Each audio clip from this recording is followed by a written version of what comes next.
vida privada, pero yo te quisiera preguntar, sin que tú me contestes, ¿realmente tienes el gozo de la salvación en tu corazón? ¿Sientes que estás bien con el Señor?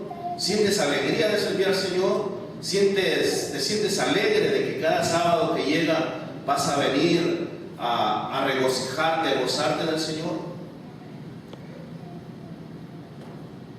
Porque pasa, hermano, que de repente podemos perder el gozo de la salvación, podemos perder el interés en las cosas espirituales y seguirnos llamando cristianos, y podemos estar en un terrible engaño, en esa cortina de humo, que al final, cuando venga Cristo, nos va a despertar y nos va a decir: apartados de mí, no os conozco, nunca los conocí. ¿Cómo se justificará el hombre con Dios? ¿Cómo será justo el pecador? Solamente por intermedio de Cristo podemos ponernos en armonía con Dios. ¿Cómo debemos ir a Cristo? ¿O cómo podremos ir a Cristo?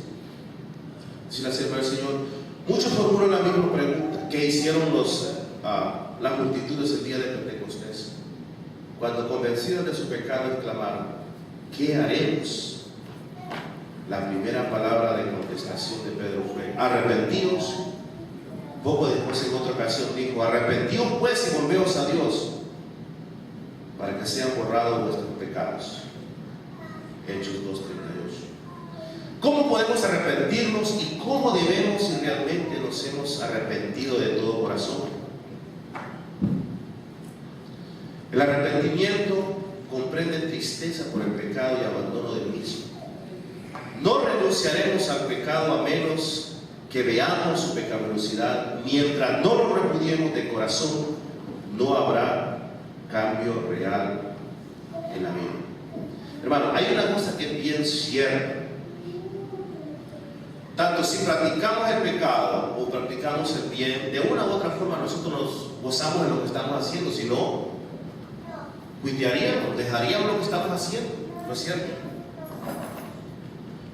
O sea, si usted y yo hacemos el bien, es porque realmente nos gozamos y nos deleitamos en hacer el bien, porque sabemos que estamos sirviendo a nuestro Dios, y nuestro Dios se agrada que hagamos buenas obras. Pero si al contrario nosotros estamos haciendo muy malas obras, claro, Dios no se va a gozar ni se va a alegrar. Pero preguntémonos, ¿será que nos estamos alegrando nosotros de hacer cosas que a Dios no le agradan? ¿Qué es lo que está dominando nuestras vidas? ¿El gozo de esta vida pasajera o el gozo permanente que Dios nos ha dado o nos da o nos ofrece? ¿Cuáles son esas dos? ¿Cuáles de estas dos está dominando más tu vida?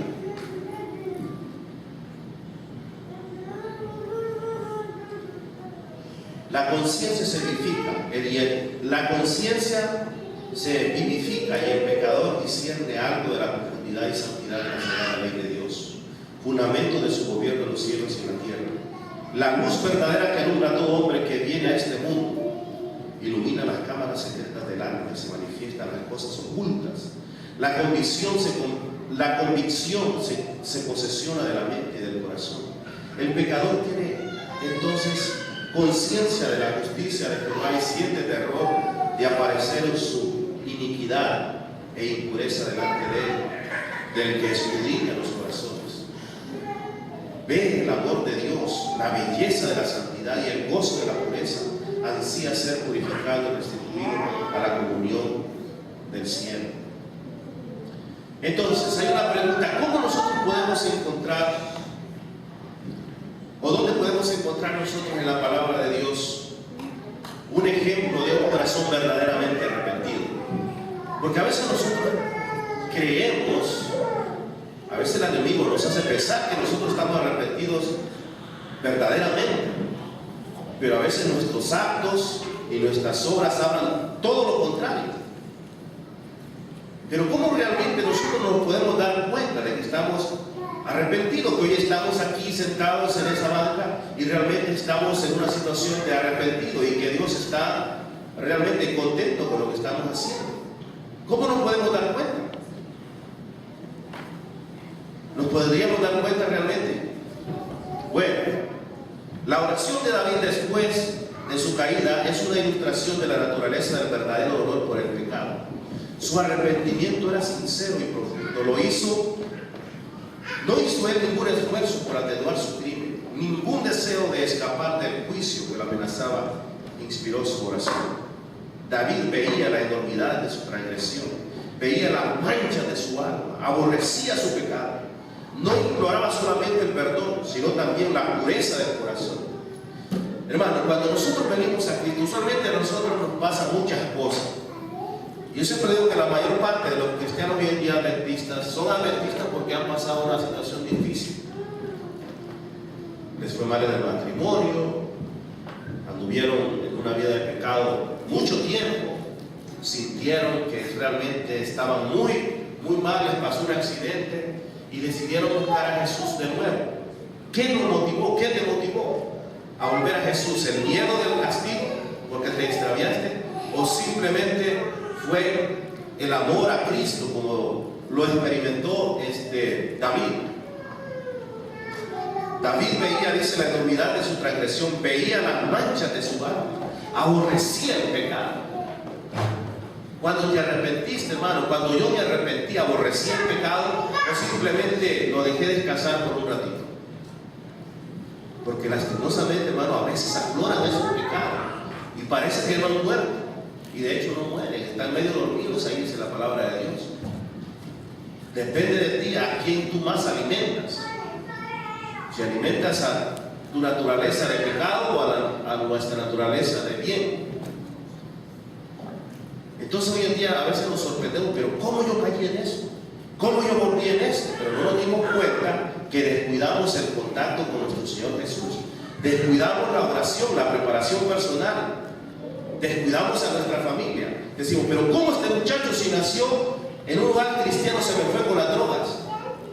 Algo tuvo que haber un problema, ¿no? Tuvo que haber un descuido. Descuidaste de tu familia.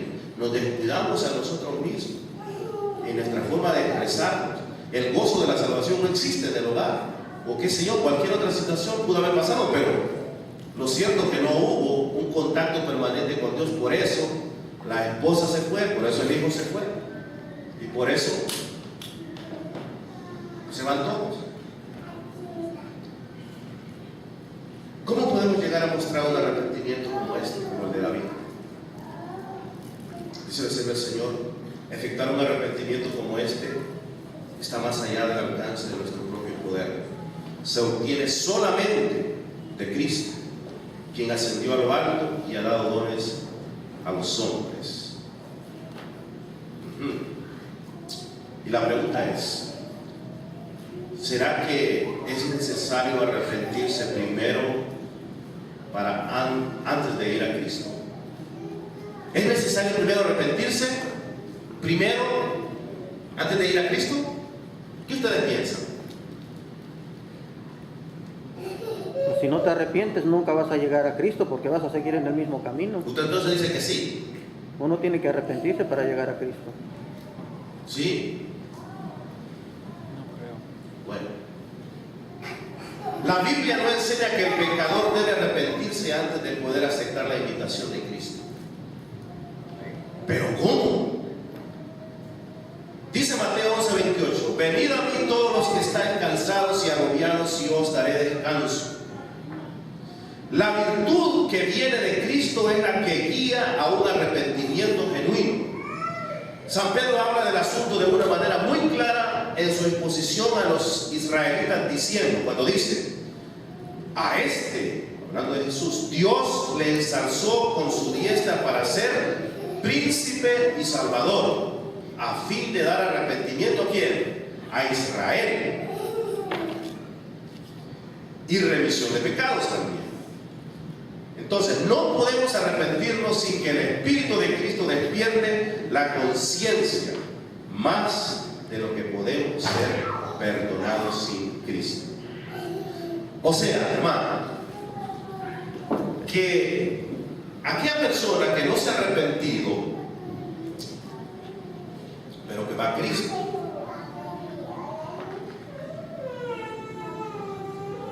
es como dice aquí,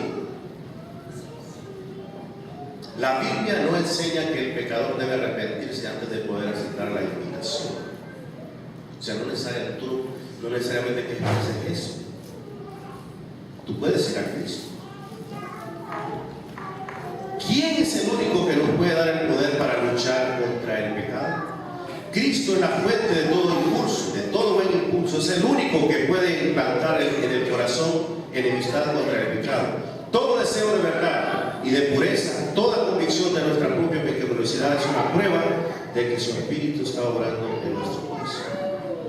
Pero ¿qué pasa, hermano? A veces nosotros somos bastante duros y a veces nos lisonjeamos, así como Nicodemo. ¿Se acuerdan de Nicodemo? De que nuestra vida ha sido muy buena, de que nuestro carácter es perfecto y que pensar que no necesitamos humillar nuestro corazón delante de Dios como el pecador común, pero cuando la luz de Cristo resplandece en nuestras almas, vemos cuán impuros somos.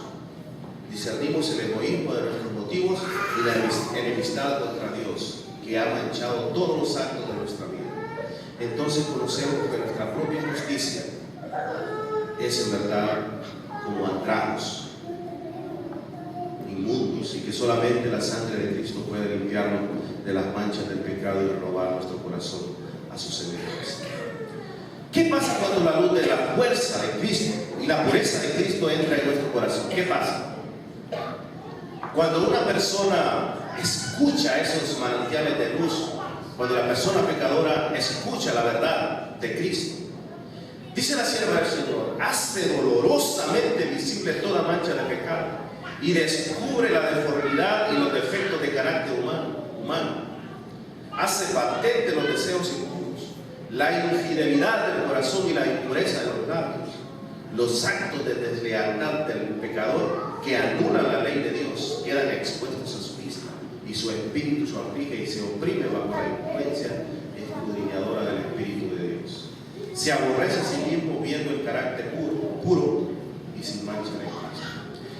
Pero, ¿qué pasó con el profeta Daniel cuando vio la gloria que rodeaba el mensajero celestial que le había sido enviado? ¿Cómo se sintió? Esta es una condición, hermano, que nosotros realmente deberíamos sentir. Dice que el profeta Daniel se sintió abrumado por su propia debilidad e imperfección, describiendo el efecto de la maravillosa escena. Dice, no quedó en mí fuerte esfuerzo y mi lozanía se me denudó en palidez de muerte y no retuve fuerza alguna. Cuando el alma se conmueve de esta manera, odia el egoísmo, aborrece el amor propio y busca mediante la justificación de Cristo la pureza de corazón que está en armonía con la ley de Dios y con el carácter de Cristo. Hermanos, Jesús quiere que nosotros seamos vencedores. Dice la palabra de Dios que Él nos ha dado el poder, Él nos ha dado instrucciones para poder vencer. Él quiere hacernos columnas de su templo y quiere escribir sobre nosotros el nombre de nuestro Dios. Eso está en Apocalipsis 3:12. Él quiere hacernos columnas. ¿Qué es columnas? La base. Nosotros vamos a hacer algo importante del gobierno de Dios. Si nosotros leemos por ejemplo, Apocalipsis 3:12, vamos a leer rapidito, ya vamos terminando, hermano. Apocalipsis 3:12. Ahora vamos a ver realmente cómo nosotros podemos tener el poder y si Dios está dispuesto a darlo y qué podemos lograr. Apocalipsis 3:12 dice, y el que venciere yo lo haré columna en el templo de mi Dios y nunca más saldrá de ahí, y escribiré sobre él el nombre de mi Dios y el nombre de la ciudad de mi Dios, la nueva Jerusalén, la cual desciende del cielo de mi Dios, y mi nombre nuevo. Hermano, cuando nosotros leemos estos versículos, notamos que nosotros vamos a hacer, somos algo muy importante para Dios. ¿Por qué nosotros no luchamos con todas las fuerzas de nuestro corazón para prepararnos, para hacerlo mejor en este momento que estamos aquí en la tierra? ¿Por qué no luchamos permanentemente para tener el gozo de la salvación que Dios ha dado en la cruz? Para que el diablo no tenga ninguna oportunidad de destruirnos, de rebajar nuestra fe. ¿Por qué nosotros no cambiamos y no tomamos decisiones permanentes para que nuestra estadía momentánea en esta tierra sea gloriosa? Basta de que nosotros nos hemos olvidado de practicar las verdaderas normas cristianas en nuestros hogares, en nuestra vida personal. No basta, hermanos, solamente con apartar estas 24 horas, quizás menos, del día sábado, para vivir consagrado al Señor. De nada sirve, porque tenemos una inmensa porción de 6 días más que nos aplasta con todo el pecado que nos encontramos en el camino.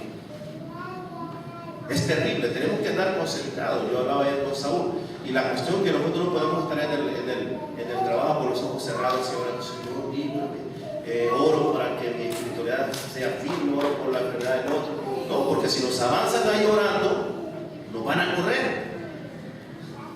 Pero hermano, Dios nos ha dejado instrucciones, como repito, cómo nosotros permanecer en contacto contigo, con Dios, con su Espíritu.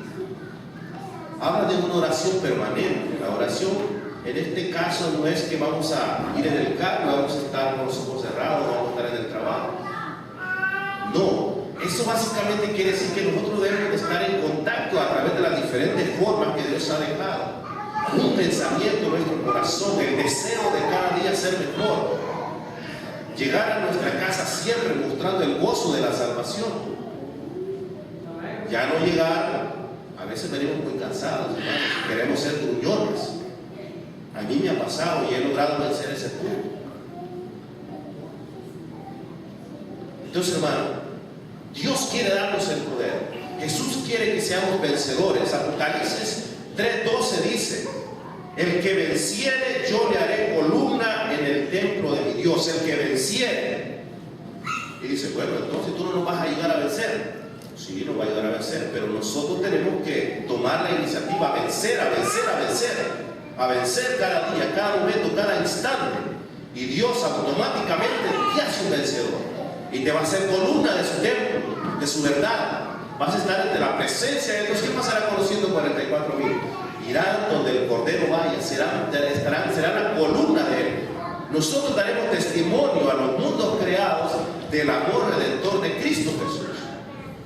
Por eso vamos a hacer la columna, porque los mundos verán que nuestro testimonio es real y verídico. No hay otros testigos más especiales como los que han vivido esa última etapa. La última etapa que ya estamos iniciando. Estamos básicamente lo que nosotros conocemos como el tiempo de angustia breve, pero hay uno que viene que apretará mucho. Dios se prepara para recibir a su pueblo. La fiesta se alista. Apocalipsis 19:7 dice: gocémonos y alegrémonos y démosle gloria, porque han llegado las bodas del Cordero y su esposa se ha preparado. Hermano, yo no sé cuántos de ustedes han leído este versículo sin emocionarse. Hay una fiesta, hermano, no la fiesta como la que hacemos acá, porque el diablo lo que ha hecho es agarrar el principio que Dios estableció en la palabra de Dios y distorsionarlo. Hoy una fiesta que es sinónimo de borrachera, de fornicación, etcétera, etcétera.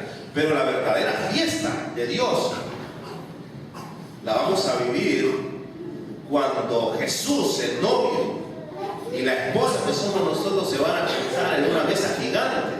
Muchos han predicado sobre este acontecimiento grandioso.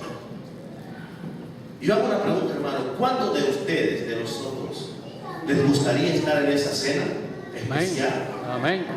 Amén. ¿Sí les gustaría? Amén. ¿En serio? No, pero lo dicen de corazón. Amén. Por eso estamos aquí. Hermanos, si a ti te gustaría estar en esa fiesta especial, esto no es una historia como cualquier, hermano. Esto es verdad.